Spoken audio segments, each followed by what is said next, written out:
in this video I will explain about the Newton's law. So what is it?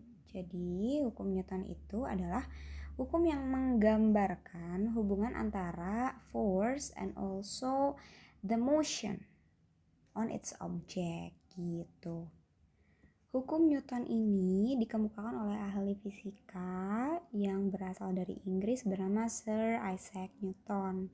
Ia menemukan hukum gravitasi, hukum gerak, kalkulus, dan yang lainnya gitu ya.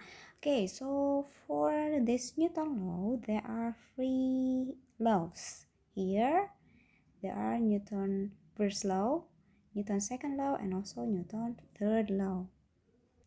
We will start from the first Newton's law.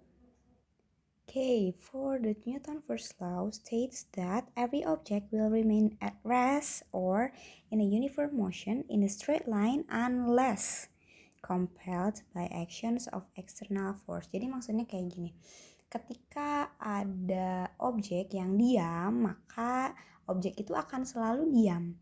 Dan jika ada objek yang bergerak, itu akan tetap bergerak kecuali ada eksternal faktor yang mempengaruhi si objek itu. Misalkan ada objek yang diam, kesenggol, berarti itu akan bergerak.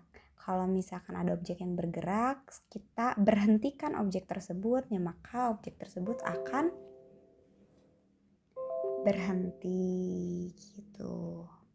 Berdasarkan states dari Newton ini, kita bisa menyimpulkan bahwa benda itu bisa mempertahankan keadaannya gitu ya. Benda yang diam tadi akan cenderung untuk diam dan bergerak tetap bergerak.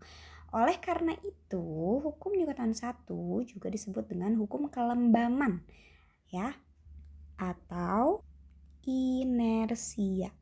Nah, jadi hukum kelembaman atau inersia itu objek yang diam akan diam, objek yang bergerak akan bergerak. Contohnya apa, Miss? Contohnya nih ketika kalian naik mobil. Misalkan kalian naik mobil terus kalian berada di jalan turunan. Gitu ya, atau misalkan nggak di jalan turunan pun lagi majulah dengan kecepatan tinggi misalkan. Nah, biasanya badan kita akan cenderung mengikuti kan ke depan. Nah, karena kita ingin mempertahankan diri kita pada keadaan semula, maka si badan mendorong dirinya ke belakang. Untuk apa? Untuk mempertahankan diri gitu.